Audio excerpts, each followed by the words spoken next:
with you. I mean, there's several things that I feel like I could have passed down, but I really kind of wanted to narrow it down to some of the most important things that have been important to me, that have helped me, not just through my career, but applicable to life. So first, always be true to who you are. Don't try to fake being somebody else, because people can spot a fake a mile away. They know when you're being disingenuous. The reason I say that is that when you're going into command, people tend to reach out. They want all this advice. They want to know how it's done, what to expect, this and that. And there were a good number of folks that told me, go in hard, go in tough, and then back off. Because if you're soft, and I don't consider myself soft, but almost saying that if you come across as too kind, people will take advantage of you. But you know, that's not who I am. I'm not a heavy-handed person. That's not my leadership style. And so I knew that wasn't going to work for me. And so some of the best people I've ever worked for had that same leadership approach, and I would follow those people to hell and back. So there's going to be times in your career when you're going to have to kind of adjust your approach. You know, we have to adjust our bosses rather than expect them to adjust to us. But always be true to yourself and who you are, or what I call keeping it real. That's one thing I love the most about Chief Barnes. She can drop an F-bomb in my office any day, because you know what? She keeps it real, and it's one thing I absolutely love about her. It's what makes her uniquely her. Love and leadership are not mutually exclusive, nor should they be, in my humble opinion.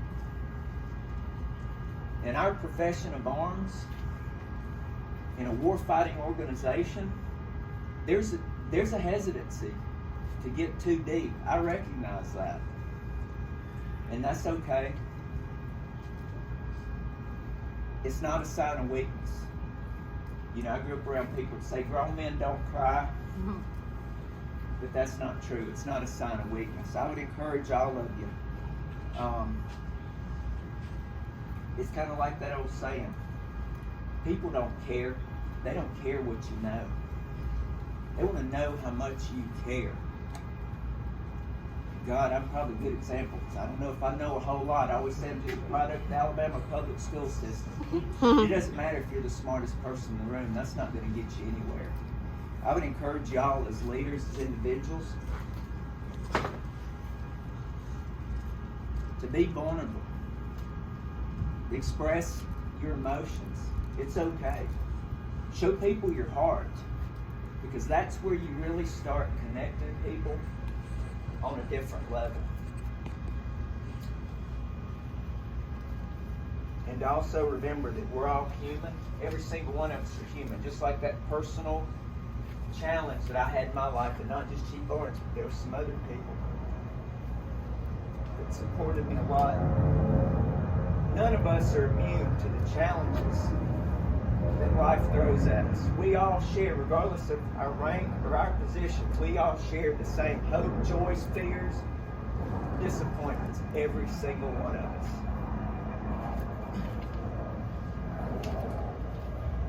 Number 3, try not to lose perspective of what's important in this life. It is very easy, and I'm living proof early on in my career, it's very easy to lose perspective of what's important. The mission's important, sure. But one day, every single one of us are going to take this uniform off. And I would just encourage everyone, and I was the same way when I was young.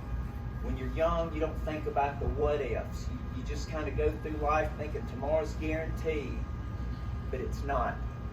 Things seem to happen now that I'm older in my life every year, whether it be losing a friend or just even the tragic things that we've just seen on the news the last few days. A reminder that tomorrow's not guaranteed. I would just encourage all of you, not to lose perspective, and just to live every day with as much deliberate purpose as you possibly can. Number 4, I'm almost done, I only got 5. That's what Chief Barnes said, people first. Since I've been in the Air Force and the military, there always seems to be this debate. Does mission come first? Does people come first? For me, it's not hard. People always come first. People always come first. Some of you may disagree, and that's okay. People always come first because while it may sound cliche, if you take care of people, the mission will always take care of itself. That's why when I'm walking around and I see you guys, there's going to be times when we wear this uniform where we're going to have to ask for that pound of flesh. We're going to have to turn to the Chief Barnes and say, hey, Chief, I need you to saddle up and go to Kunsan for a year unaccompanied. And we wear the uniform, we're going to salute, and we're going to do it. But when we're not in those times and we don't have to ask for the pound of flesh, get your work done and get the heck out of here. Don't stay around here. Don't keep people around here till 5, 6 at night watching the clock or because you think it's going to look good for leadership. No, we got lives outside of work. Work will be here tomorrow. And it reminds me of a quote that just stuck with me and resonated with me. A few years ago, I attended a chief's retirement, and he said, spend time with those who are going to cry at your funeral. And I don't know, it just hit me like a ton of bricks, but it's something that's always stuck with me. Think about the people in your circle who you love, who love you, regardless of your occupation, what you're doing, what uniform you're wearing, what your title is. That's what your priorities should be. And then the last thing, it's all about relationships. How you treat others, whether or not you're a good teammate,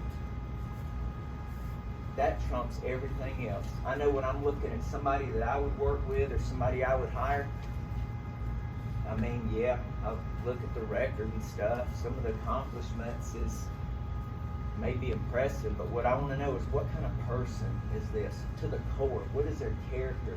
What do they care about? When I ask somebody, tell me about yourself, I don't want to hear about your accomplishments and stuff you did in the Air Force. That is what we do. That is not who we are. So just remember that. It's all about relationships. Those are the things you need to invest in. Think about that when you're interacting every day, because those are the things that are going to endure long after we leave Scott Air Force Base and leave the military. And I also have another quote for that one that really resonated with me. I think it might have been Chief Wright that said this. It says, someday you're only going to be a memory to somebody. Make sure it's a good one. That's all I got, team. Again, I love you guys. I appreciate you. I did want to throw out one other thing. I know there's always a hesitation to friend your leadership on Facebook and stuff, although when I first got here, some people didn't care. They just, even junior airmen, they're just friending me on Facebook. But you know what? I'm okay with that. Because while I'm an older guy, I've gotten more in tune with social media, and I understand people are more apt to read social media than they are their emails sometimes. For anyone who's interested, and I don't care what you're doing in your spare time, that's your time, I'm not going to judge you. Anyone that's interested, hit me up on Facebook, because like I said, it's about relationships, and I would love to stay in contact and to be able to continue to watch you guys soar. And if there's anything I can ever do to help support you, write a letter of recommendation, make a phone call, or if I've got a spot one day on my team, that offer is always there. So thank you for making this special. This squadron will always hold a special place in my heart. I love you guys.